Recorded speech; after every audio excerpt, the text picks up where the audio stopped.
Welcome, guys, to Waaagh Gaming's live chat. How do you do? How do you do? Would you mind introducing yourselves, whoever is here? Who wants to go first? Shall I? Go for it. This would be Geargutz. Yeah. The well-known Geargutz.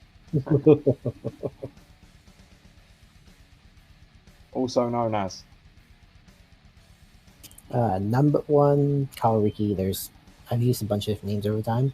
I've been using Geargutz recently as the call online for shopping, models, all that stuff. Alright, I am Colin. My online alias sometimes is Mek SkapTrakkz, and yeah, that's basically what I go by. I just got back from setting up my hobby station, so what was the question in particular? It was just to introduce yourself, mate. Oh, we're just seeing who's here. Just for the people at home who might be listening in, because it's a podcast, this one, so. Right.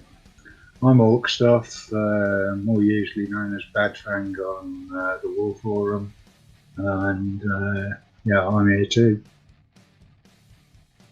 Fantastic. Do you guys think that Games Workshop will have any kind of focus on Orcs this October? That's what I wanted to ask you guys. I'll put that question first of all to Geargutz. I don't think we'll get anything as a model or a release in October. I think we're going to get some pictures late October, similar to what we got last year, mostly from what we've seen from the production line and rumor mill about the Black Templar versus Orc box. There's more and more evidence saying that might be true, and that's what I'm hoping for. So I'm guessing we won't get anything for sale, but we'll get stuff at the end of October to at least look at. Yeah, I think the way, if you look at like last October, the way everything came at the end, and it does seem like they haven't really mentioned anything yet other than that Templars leak possible. I'm hopeful about that. I think it could be leading on something good, but I'm not so sure. I'm not excited that we're going to particularly get a big bunch of stuff. But then I do know a few other leaks and bits and bobs from third parties. So I know that they're going to be looking after us. But anyway, let me just ask the same question to Colin there. Alright, so I should preface this by saying I've only been in the hobby for a few years and therefore I've only witnessed a few Orktobers. But if I had to guess, I don't think it'd be anything massive. I'd say it'd be something small and supplementary. Like extra rule bits or yeah, maybe just stratagems, things like that. Possibly some fluff, maybe a character, but I don't necessarily expect that. Just it could be. Upgrade pack, possibly something like that. Oh, we've all been hoping for an upgrade pack for a long time. Yeah. It's never happened. Yeah. No materialization of upgrade pack so far. Yep. So, does that mean you? How about yourself? It does mean you, my friend. Right. Do you think we'll have anything? No. I mean, you know, there's always the chance that they'll throw something out, but yeah, I think that all we can really expect from GW this Orktober is, I don't know, anybody up for a Lieutenant Primaris? Damn. Yeah, it looks like other factions are going to get more of a focus than we are in October. Well, I mean, if they were going to put anything out in October, then last year when they brought the bloody Codex out was really the time to do it. I mean, yes, we got some gimmick buggies, but we lost a lot more than we got. The one thing is, though, we do actually, to all of you guys anyway, just saying, we do have a lot of kits that are at this stage massively outdated, and they have been for other armies at least. I mean, just lately with the Eldar, it looks like they're getting new plastic kits to replace some of their metal or resin kits, so that gives us a little bit of hope for things like, you know, the Commandos and the Tank Busters, maybe. If they were going to do anything, I'd have thought the Deathcopter's got to be up for it. I mean, it wouldn't be so bad if they hadn't actually had a decent set of Deathcopters in plastic. But whoever designed that sprue layout for Assault on Black Ridge really wants, well, he should have got his arse kicked, and it should still be being kicked now, because that was just ludicrous. Yeah. You know, the fact that you couldn't pull those sprues out and sell them separately is just ridiculous. And in the meantime, we've still got the one. I mean, I think it might actually be older than the buggy, the Deathcopter that's currently on sale, because that was out for Gorka Morka, and I'm pretty sure the buggy came out at the same time. Now, they made a big deal of taking the mickey out of the buggy being over 20 years old, but at least the buggy was plastic. You know, I mean, Deathcopter's, well, probably fail cast, but it was originally metal, and yeah, there's no real excuse for that still being in the Codex. Well, on the website. Range. Yeah. Yeah, that's why I'm wondering whether, you know, just the fact that there are so many models in our range that do need replacing, literally need replacing, whether just for that fact alone we have to get something, maybe, but maybe it might not come in October, which, you know, is again a failure. Well, I mean, when all's said and done, you can say we want it done by such and such a time, and yeah, sometimes it happens, and sometimes for whatever reason it doesn't. But yeah, I mean, you've even got things like the boyz kit.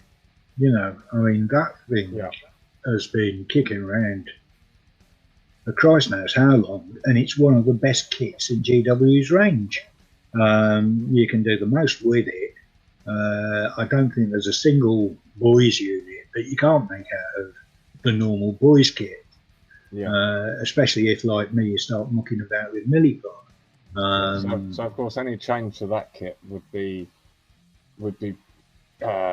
holding our breath and crossing our fingers that they don't do it a disservice and actually upgrade it rather than downgrade it. You know? And downgrade it. Yeah. It'd have to be an addition, not a change. Yeah. So well, anyway, I mean, they've already reduced. Oh. Let me just ask you guys, what would you actually like to see most for October from Games Workshop themselves? If you could have them provide something, what would it be? Or what would your top 3 things be, perhaps? Do you want a realistic answer or a wish list answer? Wish list answer. Yeah.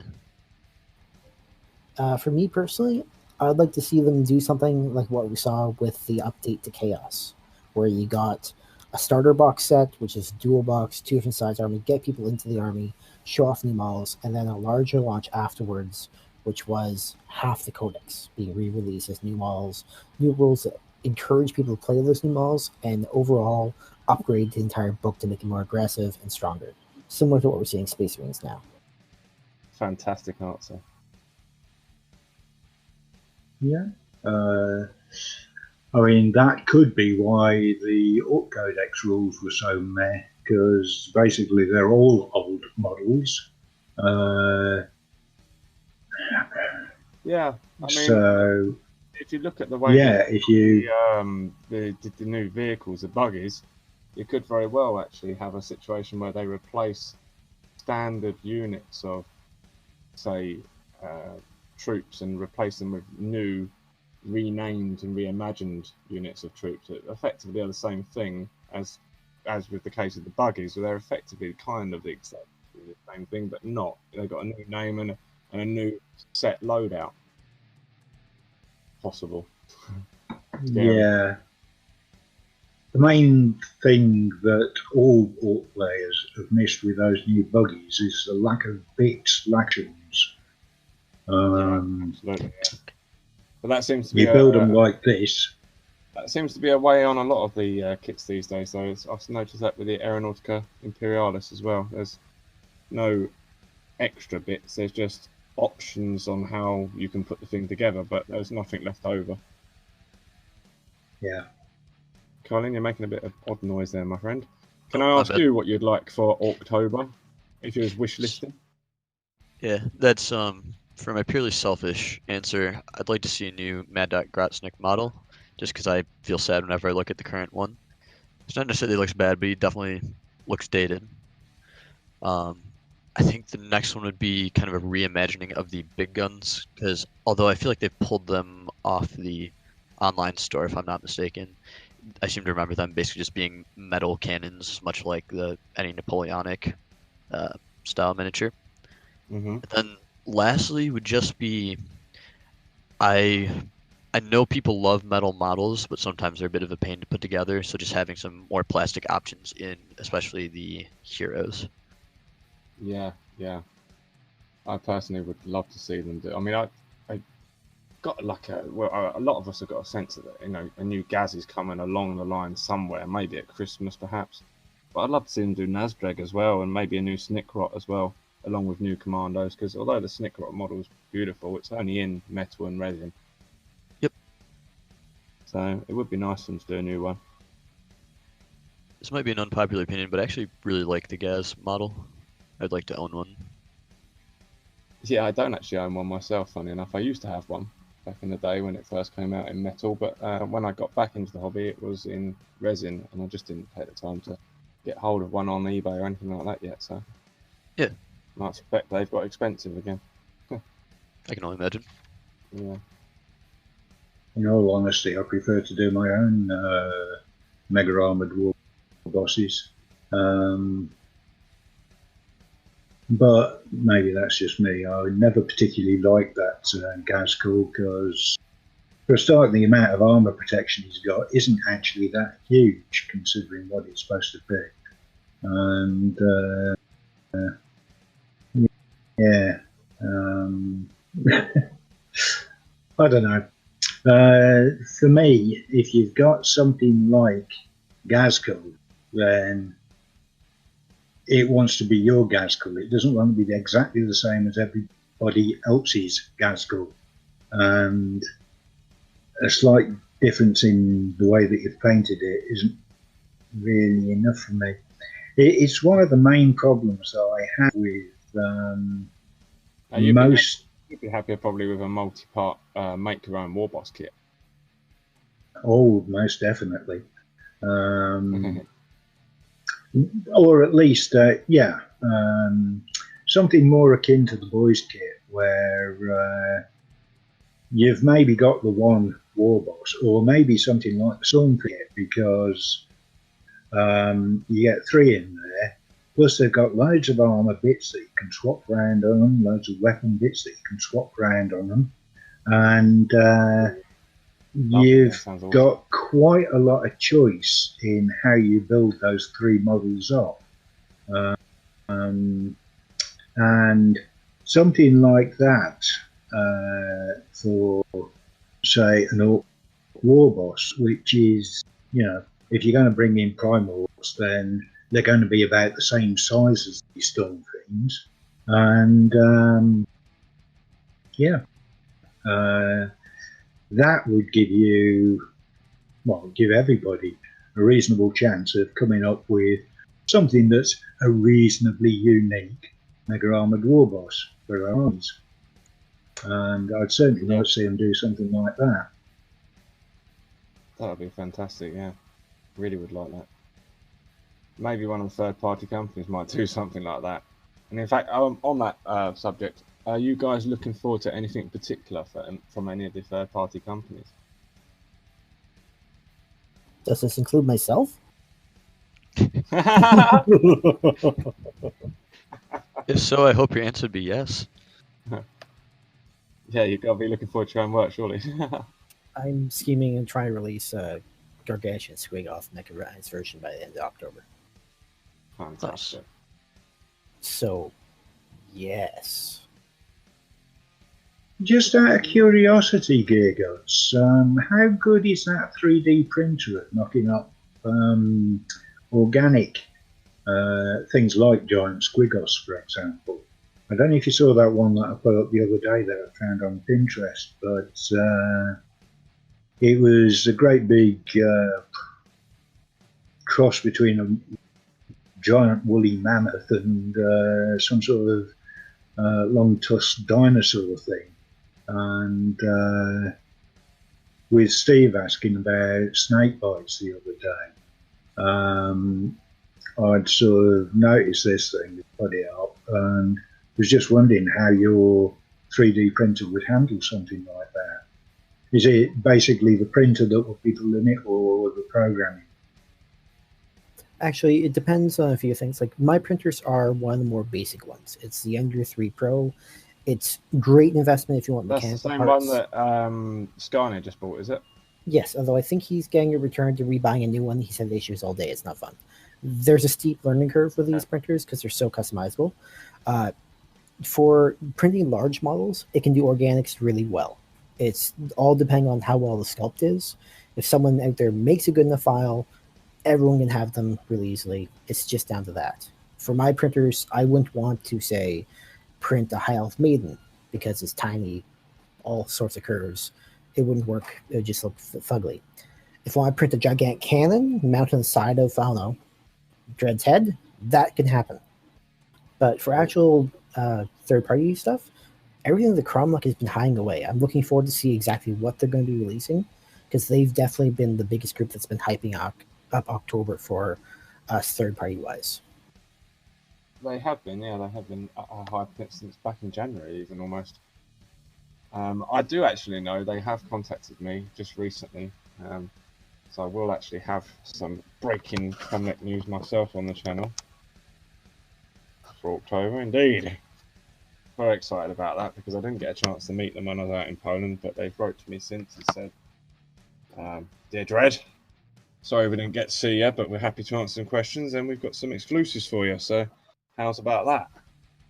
Very nice. Well, I look forward to watching it when it comes out. Yeah, can't wait myself. I think for me, not knowing any specifics, it'd be really cool to see some stuff from Cromlech and Spellcrow, obviously, but I think it'd be awesome if a third-party company that we haven't been keeping a whole lot of updates on just kind of exploded out of nowhere. It's like, hey, we were thinking of you guys. Yeah. And there's a lot of the very smaller guys as well. There's For Fun Minis. Have you seen those? They do a few upgradey bits. For Fun. Oh yeah, I follow them on Instagram actually. Fun. Yeah, on Instagram, yeah. They got a few bits and bobs, and I spoke to them too, so I might actually, for October, be able to review a few of their bits as well. Nice. I do know of one group that hasn't really spoken up yet, which it's mostly for the 3D printing community, but there's going to be a large Orc terrain release right in October. Really? That's going to be heavily modular. It's going to be really cool. I've been watching some of it secretly, so I can't say anything more yet, but get excited. Oh. I'm always a fan of modular stuff. I was actually hoping that more modularity in vehicles would be very nice, especially from third-party companies. Yeah, actually, as it goes, Puppet Explorer said to me when I saw them in Poland, I haven't released an episode about it yet, but they were saying that all of their Orc kits are, they've been in the process of re-releasing them with magnetic upgrades and stuff like this, and they're going to be focusing all of their attention on making new kits that are modular with magnetic sections and stuff like this, because they'll be making a lot more of those sorts of things, a lot more options to go on the end, like they've got a few weapons options at the moment, the weapon tips, they're going to be making a lot more of those as well, so yeah, they're looking to be a sort of thought of as a very magnetic range, that's their focus. Exactly. I know that for myself, I'm pushing to have my stuff a little more customizable as well. So earlier today, I started showing off the pictures of those grot tanks. I think if you use all the different parts and made every single variation, it produces 1,200 different versions, each being unique. That's incredible. Where will people be able to get your stuff, Geargutz? If they have 3D printers currently, I have a Patreon set up, which I can provide the link to later on or give you a link to either way. But that's anyone who access to it print as many copies they want. Yeah, I can add it to the episode, no problem. I'll chuck it up there on the screen for people to be able to see, and it'll be in the description of the video too. So check out below. Indeed do. If you were to do 3D that, models. would giving to the Patreon like provide STL files, or would it open up like a catalog? Like, how does that go? The Patreon setup has 3 different tiers. The first tier gives you a different file every single week, unless I get lazy, every 2 weeks guaranteed, where you slowly get access to the entire catalog, but it's situational. So if you miss a file, you have to wait a long time to get the next one. Second tier gives you access to the entire catalog, everything I've designed, just free range, go nuts, as well as everything coming out new. The highest tier is basically just gravy on top, where you can request a file, where I design it eventually to make sure you have something customized, everyone else gets as well. And you get access to work in progress ones, and you have access to everything else. Currently, we just broke our first record thing goal, so now every month, starting next month, I'm going to ship out a printed model to one of the Patrons at random. It's a lottery style thing, so I've designed cool. the entire thing to be value for those involved. Awesome.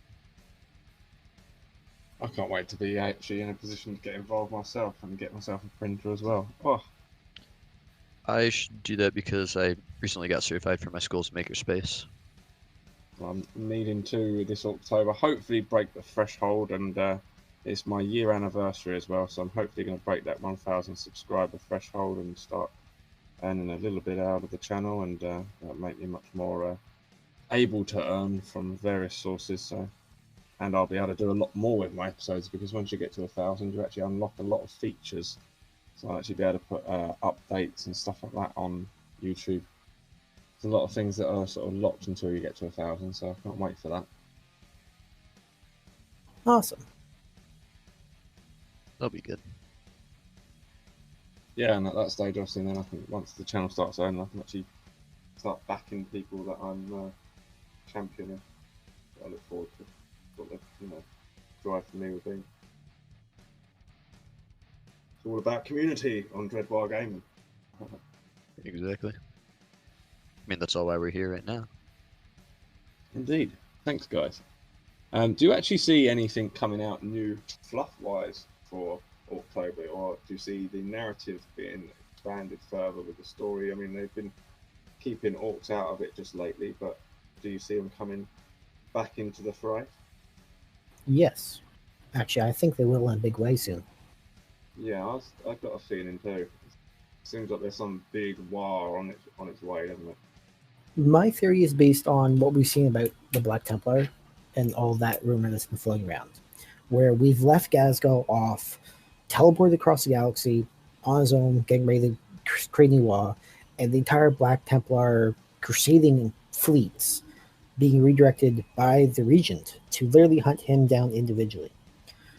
We've now seen that the Imperial Fist book has come out, or has at least been previewed, and has no Black Templar in it, meaning Black Templar are going to be getting a release outside of these new supplements coming up, which improves the odds that we're going to see Black Templar versus Orcs as a box set. So what we should be watching now is this little Eldar thing they're playing around with, to see what sort of release they get, because that's what we will get in time. Ooh, that's prediction. I feel like I'd have to agree on that on some levels. I don't know as much about the more recent fluff with Ghazghkull that you're just describing, but I think in order just to keep the faction relevant and therefore sell models, because Gamesworkshop is after all a company, they would have to update it at some point, so preferably sooner than later. Yeah, it's don't want to be sort of left a bit like the Necrons and the Tau have been. Well, they have said that every codex and every army will get something out of this release, this Psychic Awakening. It's just down to how big that will affect the lore.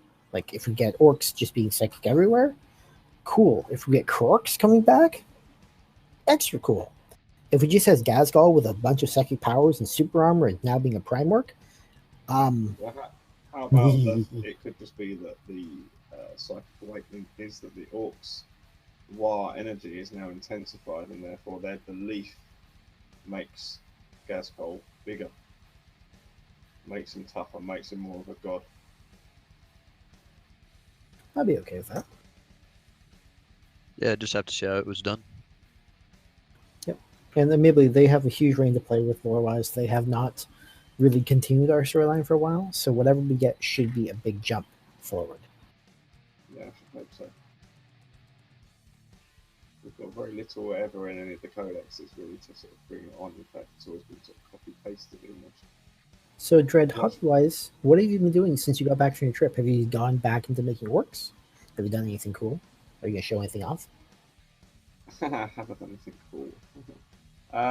No, hobby-wise, really, I've just been building the Aeronautica Imperialis stuff. And what else have I been doing? I've been doing a lot of editing. So I've an episode coming up very soon about the Warhammer community comic that they do, the Spanners. The Spanners comic is in 17 parts, I think it is so far at the moment. Each one is only sort of 4 panels, so it's a bit like what you'd get at the back of a newspaper or inside a newspaper sort of thing. But what I've done is I've sliced it all up and put it into a video track and started adding sound effects and voiceover for it. So it's more of a still moving cartoon as such. Oh, cool. So yeah, it's a bit of fun. I just thought it'd be a little bit of something different for the channel and sort of a nice way to sort of show people that haven't perhaps seen it. Because I mean, it's one of those things, you sort of see the link for it, you check it out once, and then you don't go back and you didn't realise the story's sort of gone on, and it's actually quite a nice little story now. So I thought it's worth telling. So I might as well share it with the wider audience and let people know about it. Do a sort of fan homage to it as such. So that's one thing I've been doing. I've also been working on the Poland trip videos, and I've got a good list of videos actually at the moment I'm working on. There's the Grot Tanks, the next Grot Tanks episode. I've been doing bits. I love that series. Those can't come out fast enough for me. Well, I've got a few bits from other people that I've been waiting for on the Grot Tanks as well, so that's why that's been a little while. I've got some more Gasland stuff coming up as well, and also the long-awaited Plasticard 101.2, in which I'm going to do some sort of rivets and panel making, cutting plastic cards, scoring it, crimping it, all that sort of stuff. Because I've talked about tools before, now we're going to do some making some basic shapes and stuff, and then in the next one, obviously show how to do some building and stuff, which will also go along with the Grot Tanks episode, in which I'm doing some scratch building Grot Tanks. So yeah, so all busy back here. There's lots of stuff going on. It's just all takes time, but it has been getting in the way of hobby a little bit. I do have a load of stuff to paint. I'm just waiting to finish my grey booth, which I showed off in one of my videos. I've just got to fix the filter in there somehow, and then build the box around it, which I'm going to use Velcro strips to hold on, because it's going to be made of corrugated plastic, the sort of stuff that they make the political boards, notice boards for elections and stuff that they strewn all over the place, all over the lamp posts and stuff. Yeah. Do you want to know? We cut down because we. Sorry, would you like to know where to get a bunch of postcards normally for free? Sounds awesome. Go for it. If you have any major grocery stores, particularly ones that part of chains, many of them receive gigantic advertisement pieces, which are made in postcard for their produce and meat departments. So normally, if you can talk to the manager of those departments at any large chain ones, and they actually carry those signs, they tend to throw them out. So if you ask the manager nicely, he might be able to save them for you, and thereby enable you to actually have up to, like, I think I got 10 meter square sheets of plastic card, which is medium thickness, perfect for tank building. Last time I got it. Oh, nice. What is it? ABS, is it? I think so, yeah. I get it every month, or every few months. So it's a great thing to check out. And most grocery stores, like I said, it's anything that advertises any chain ones have pretty odds of actually getting those sheets coming in. Stop it recording. It sounds like somebody's playing the banjo in the background when you're talking, Dread. Banjo? Yeah, twanging noises. Oh, really? Okay, there's actually silent here. All right. That might be the background line because of the printers. Ah, Oh, I Yeah. can see that. Geargutz just does not stop. No, I have the new Dakar jet being tested out right now. I have the start of the grunt tanks being printed, and I have scrap jets I want to start working on. So I have those 3 currently going, with way too many other things that are gone. I just finished up another Morkanaut, and I got a pile around the foot deep of models I have to clean and print and paint. It's dangerous, isn't it? Wish I could get through things as quick as you do. Gosh. Yeah, having Well, friends with knobs. having friends with such a high caliber of output, such as yourself and like Roshan, who's Mork and Gork for you guys on watching YouTube. You guys are so quick, putting things together, building amazing stuff, and then getting it finished and painted too. It's unreal. It's all but shortcuts like my Stompa. That thing, I think I painted it maybe an hour and a half. The total time spent. Yeah, but it doesn't show. When you look at your army, it does look fantastic. I've actually had a few people say to me, like, how does he get it done so quick? And I told them from what you said to me, you know, he uses mostly a stipple technique. Is that right? Yeah, it's basically using the round brushes as stipple. So tapping it over and over again on the paint. So you spread the paint out, you don't use brush strokes. And with a heavy metal dry brush underneath it, heavy coat almost, it basically picks up just where you want the color to be. And then you just use a crap ton of technical paint, washes, all that fun stuff to just weather it down to old and dirty looking. And you're doing bad moons, aren't you? So you're using yellows. Yellow is often quite hard to paint, and a lot of people talk about it a lot of the time. Like, how do you do your yellow? So do you put yours over a black undercoat, or how do you go about yours? So I'll use the example of the vehicle because that's the easiest one I work with. I prime black, completely dry brush everything metallic. So I'll use the Gamesworkshop lead belcher base and dry brush the entire thing. So any recesses, anywhere I want to be, is at least somewhat touched with silver.